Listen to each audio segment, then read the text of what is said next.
스데반은 모세의 세 번째 40년 역사인 이스라엘 광야 40년을 회고합니다. 당시 모세를 통해 이스라엘에 주어진 장막과 율법은 하나님이 이스라엘 백성들과 함께 하신다, 하나님이 이스라엘 백성들과 동거하신다라는 증거였습니다. 그럼에도 불구하고 이 이스라엘 백성들은 이 40년 광야 여정을 우상 숭배와 불순종으로 채웠습니다. 그런 불순종의 역사는 이 광야 40년 역사뿐만 아니라 이스라엘 역사 속에서 계속해서 반복되었고, 이스라엘은 하나님을 사람이 만든 성전에다 가두어 버렸습니다. 지금 스데반은 동일한 죄목으로 유대교와 종교 지도자들을 고발하고 있는 것입니다. 스데반이 지금 이 종교 지도자들에게 거짓 증인들을 세워서 고발당한 내용은 성전과 율법에 대한 모독이었습니다.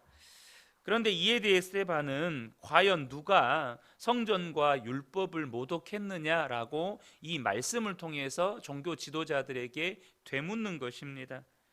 그리고 이 종교 지도자들을 향해서 너희가 하나님께서 이 땅에 구원자로 보내신 예수 그리스도를 죽인 살인자다라고 거침없이 고발하고 있는 것이죠. 스데반은 지금 스데반의 그 설교의 구조나 형식을 보면 구약의 이야기를 당시 종교 지도자들에게 적용을 하고 있는 것입니다. 모세 때를 거쳐서 이스라엘 백성들의 그 반역을 지금 이 종교 지도자들에게 그대로 적용을 하고 있는 거예요. 과거의 사건을 통해서 오늘을 진단하고 또 그에 대해서 처방을 하고 있는 것이죠. 현재 지금 우리의 시점에서 오늘 본문의 사건을 보면 이 스데반의 사건은 세 가지 시점을 담고 있습니다. 첫 번째는 구약 당시에 하나님과 이스라엘 백성들과의 관계의 시점이고, 두 번째는 지금 하나님을 중심에 두고 스데반과 종교 지도자들 간의 관계의 시점입니다. 그리고 세 번째는 이것을 읽고 적용하는 우리와 하나님과의 관계의 시점이죠. 지금 스데반은 과거의 사건으로 지금 현재의 자기 시대를 해석하고 있습니다. 마찬가지로 우리도 지금 이 구약과 또 스데반과 종교 지도자들 간의 이 사건, 크게 보면 두 가지 사건이죠. 구약의 하나님과 이스라엘 백성들 간의 사건, 그리고 지금 현재 스데반과 종교 지도자들 간의 사건, 이것을 통해서 현재 우리의 상황을 해석하고 적용할 수 있어야 한다는 것입니다. 우리가요, 성경을 읽거나 또 묵상하고 배우는 것은 단순한 지식 습득이거나 혹은 어떤 깨달음을 얻거나 혹은 또 은혜 받는 데 머물기 위함이 아닙니다. 성경에 기록된 하나님과 인간의 관계성의 원리를 배우고 그것을 오늘 나의 하나님과의 관계에 적용하기 위함입니다. 오늘 내가 처한 삶의 현장에 그 원리를 적용하기 위함이라는 거예요. 쉽게 말하면 말씀의 원리를 삶에 적용하고 순종하기 위함입니다. 스데반은 그것을 그대로 우리에게 보여주고 있습니다. 구약의 사건을 지금 스데반이 처해 있는 삶의 현장에 그대로 적용하고 있다는 거예요. 물론 상황이나 형편이나 혹은 그 당사자들은 바뀌었을 수 있죠. 그러나 그 원리를 그대로 삶의 현장에 적용하고 있는 모습을 보게 됩니다. 여러분, 성경은 이렇게 저와 여러분이 우리의 삶 가운데 적용하셔야 합니다. 성경에 담겨져 있는 하나님과의 관계의 원리를 저와 여러분의 삶의 현장에 혹은 나와 지금 하나님과의 관계에 그대로 적용할 수 있어야 한다는 것이죠. 그래서 우리가 말씀을 대할 때는요, 적어도 두 가지 부분에서 성령님의 도우심이 필요합니다. 먼저는 말씀을 읽을 때요, 그 말씀이 지금 내게 무엇을 말씀하시는지, 그리고 그 말씀을 지금 나의 삶의 현장에 어떻게 적용할 수 있는지, 깨달을 수 있도록 성령님의 도우심이 필요하다는 것입니다. 하나님의 말씀이 뭘 말씀하시는지, 그리고 그 원리가 나의 삶의 현장에 어떻게 적용될 수 있는지 깨닫기 위해 성령님의 도우심이 필요하다는 거예요. 사실 우리가 말씀을 대할 때 이 말씀이 지금 당장 나의 상황이나 처지와 아무런 상관이 없는 것처럼 느껴질 때가 있습니다. 그러니까 나의 삶과는 굉장히 동떨어진 말씀으로 이렇게 느껴질 때가 있어요. 또 관련은 있지만 우리가 어젠가 그젠가 나누었었죠. 이 말씀이 내 속에서 감정적 충돌을 일으킬 때가 있습니다. 그러니까 도무지 그 말씀에 아멘이 안 되는 거예요. 도저히 순종을 못 하겠는 거예요. 오히려 그렇게 말씀하신 하나님께 서운한 감정이 들고 막 화가 나는 감정이 들기도 하고 막 원망하는 감정마저 막 들 때가 있어요. 이런 감정적 충돌이 일어나면 말씀 앞에 아멘이 안 나올 때가 있습니다. 여러분 그렇지 않나요? 하나님의 말씀이 용서하라는데 도무지 그 사람이 용서가 안 돼요. 그 사람이 나에게 했던 말이나 행동들이 내 안에 상처가 돼서 도무지 용서가 안 되겠는 거예요. 용서하라고 말씀하신 하나님께 너무 서운하고, 어떻게 하나님 내 처지와 형편을 아신다면서 이렇게 말씀하실 수 있나? 라는 막 이런 감정적 충돌이 내 안에서 일어나는 거죠. 그런데 여러분, 하나님의 말씀은 진리입니다. 여러분 이 부분에 대해서는 아멘이시죠? 하나님의 말씀은 진리입니다. 진리는 시대가 바뀌었다고 해서, 상황이나 환경이나 어떤 처지가 바뀌었다고 해서 그것이 거부되는 게 아니라는 겁니다. 진리는 어떤 상황과 형편이나 어떤 처지에서나 그것은 진리이기 때문에 진리인 것입니다. 그래서 그 말은, 하나님의 말씀은 언제나 아멘이어야 한다는 뜻입니다. 고린도후서 1장 20절을 보면 하나님의 약속은 얼마든지 그리스도 안에서 이해가 되니 그런즉 그로 말미암아 우리가 아멘하여 하나님께 영광을 돌리게 되느니라. 그러니까 하나님의 약속의 말씀, 진리의 말씀은 그리스도 안에서 노가 없다는 거예요. 언제나 예스만 있다는 것입니다. 그래서 우리가 아멘할 때 그것이 우리의 삶을 통하여 하나님께 영광을 돌리게 되는 은혜의 역사가 나타난다는 것이에요. 그래서 내 힘으로는 아멘이 안 되는 순간이 있습니다. 내 힘으로는 도저히 아멘이 안 나와요. 우리에게 그 말씀을 대하는 순간에 성령님의 도우심이 필요한 이유입니다. 내 힘으로 아멘이 안 되니 성령님, 내가 믿겠습니다. 믿을 수 있도록 도와주세요. 도저히 안 믿어지니까 그 귀신 들린 아들을 둔 아버지가 아들이 나을 거라는, 예수님이 고칠 거라는 믿음이 없어요. 도무지 상황과 환경을 보면, 또 제자들이 했던 걸 보면 예수님도 못 고칠 것 같은 거죠. 그러니까 아멘이 안 나와요. 주여 믿습니다. 근데 믿는다고 말은 해놨는데 정작 자기 속에는 믿음이 없는 거예요. 그러니까 뭐라고 말해요? 나의 믿음 없는 것을 불쌍히 여겨 주십시오. 나의 믿음 없는 것을 도와주십시오. 우리가 말씀을 대할 때 성령님의 도우심이 필요한 거예요. 아멘이 안 될 때, 또 이 말씀이 내게 뭘 말씀하시는지, 이 말씀은 내 삶에 어떻게 적용해야 되는지 성령님의 도우심이 우리에게 필요하다는 것입니다.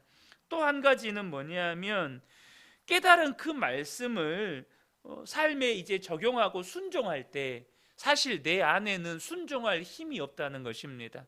내 힘으로는 순종이 안 된다는 거예요. 그래서 순종할 수 있도록 성령님의 도우심이 필요하다는 것입니다. 하나님의 말씀에 정말 순종해야 된다는 건 알겠는데, 내가 감정적으로도 동의도 되고 정말 순종해야 내가 산다는 것도 알겠는데, 막상 순종하려고 하면 여러분 어떻습니까? 그렇게 말씀의 현장에서는 은혜를 받았다가도 삶의 현장으로 딱 들어가면 또 그것에 저항하는, 말씀에 저항하는 세력에 우리는 부딪히게 됩니다. 은혜 받을 때와는 다르게 막상 삶의 현장에서 들어가서 순종하려고 하니 내 안에서 순종하기 싫은 마음이 막 올라올 때가 있습니다. 내 안에서 막 순종하기 싫어요. 또 때로는 누군가가, 그것도 가까운 누군가가 순종하려고 하는 나에게 막 비꼬기도 하고 빈정대기도 하고 네가 언제부터 그랬냐고 막 이런 식으로 때로는 가까운 사람이 아주 사소한 말 한마디로 내 감정을 확 건드려 버립니다. 그냥 나는 순종하려고 했는데 내 감정을 건드리는 말을, 그 사람도 의도를 가지고 한 말도 아니에요. 그런데 내 감정을 상하게 하는 말을 막 내뱉어 버립니다. 또 도무지 상황이나 여건이 순종하기 어렵도록 또 상황과 여건이 바뀌어 버리기도 합니다. 이 모든 것이 말 그대로 말씀에 순종하는 것을 방해하는 어떤 세력들입니다. 말 그대로 우리가 은혜 받을 때 마귀가 내가 은혜 받은 걸 알아요. 아, 저놈이 또 말씀대로 살려고 하네. 저놈이 또 하나님께 순종하려고 하네. 그것을 방해하는 세력이 있다는 것입니다. 그때 그 세력을 압도하는 성령님의 도우심이 우리에게 필요한 거예요.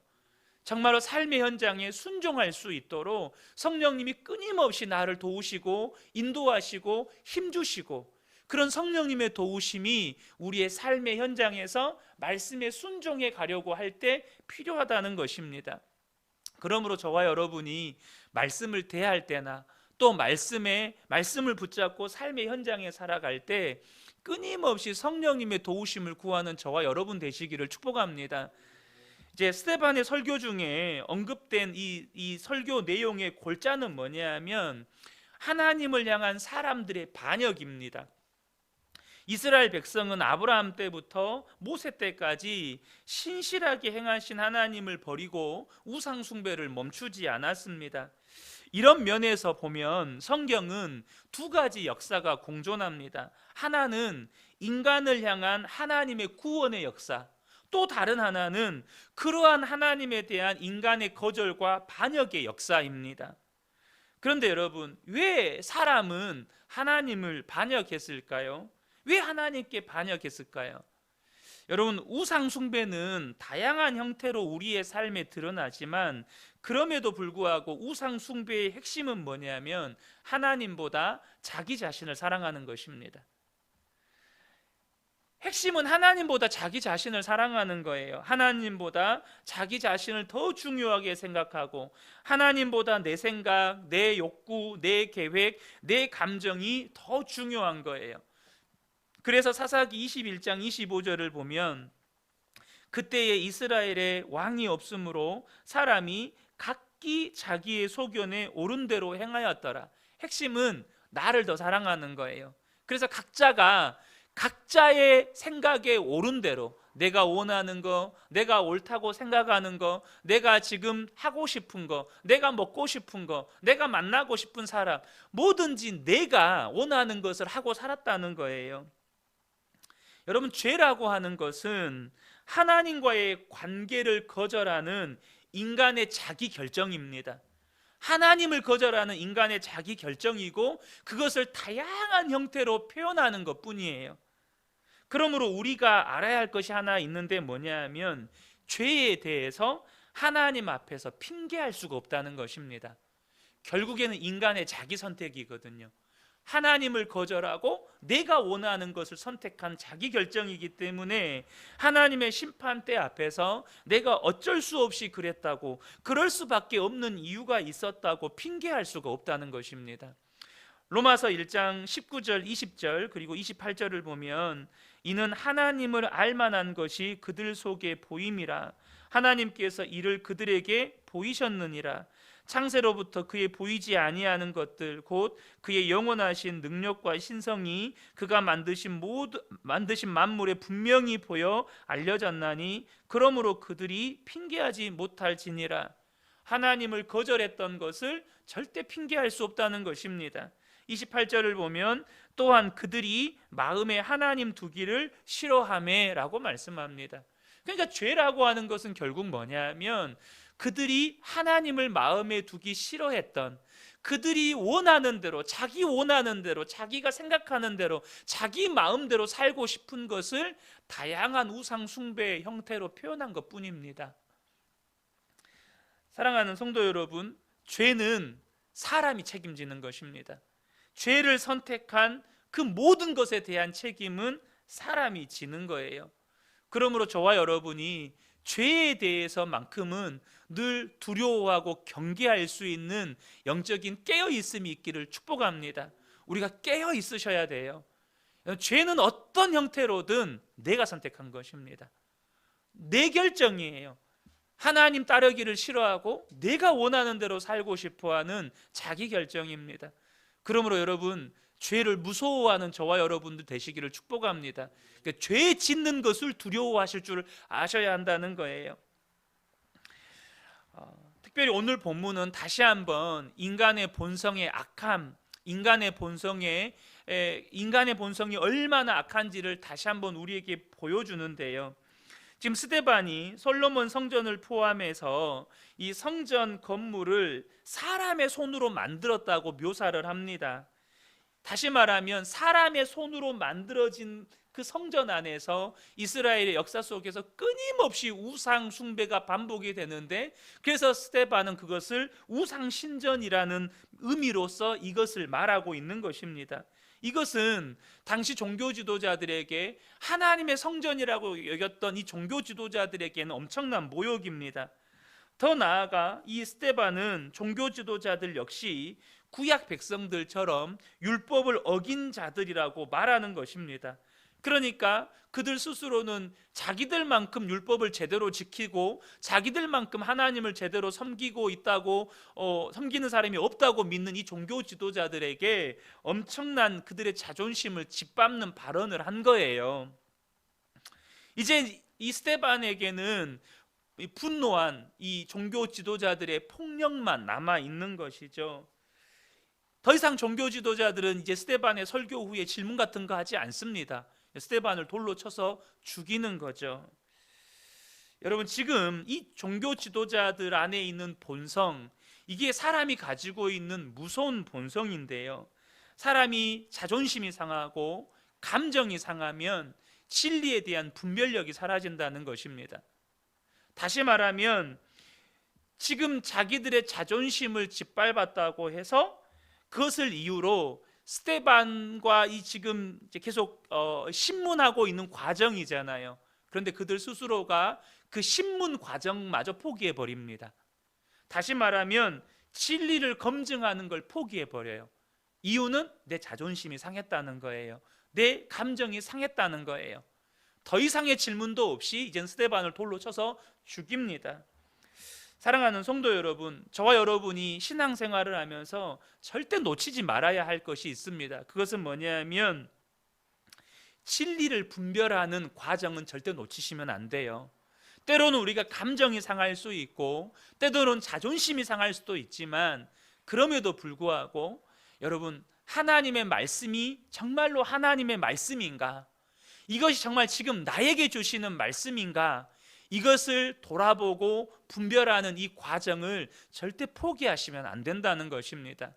우리가 감정이 상한다는 이유로, 때로는 자존심이 상한다는 이유로 이 진리를 분별하고 진리를 검증하는 과정을 건너뛰어 버리면 어느 순간 나도 이 종교 지도자들의 무리와 같이 진리를 향해서 돌을 던지는 사람에 속해 있을 수 있다는 거예요. 그러므로 여러분, 진리 앞에서만큼은 우리가 겸손하셔야 합니다. 다시 말하면 하나님의 말씀 앞에서만큼은 이것이 지금 진리인가 아닌가, 이것이 지금 나에게 하시는 말씀인가 아닌가를 여러분 이 말씀 앞에서만큼은 우리가 겸손하지 않으면 나도 모르게 그리스도를 향하여서, 진리를 향하여서 돌을 던지는 자의 무리 속에 내가 있을 수 있다는 것입니다. 그러므로 저와 여러분이 하나님의 말씀 앞에서 언제나 겸손하게 하나님의 말씀을 들을 수 있는 듣는 귀와 듣는 마음이 있는 복된 분들 되시기를 예수님의 이름으로 축복합니다. 아멘.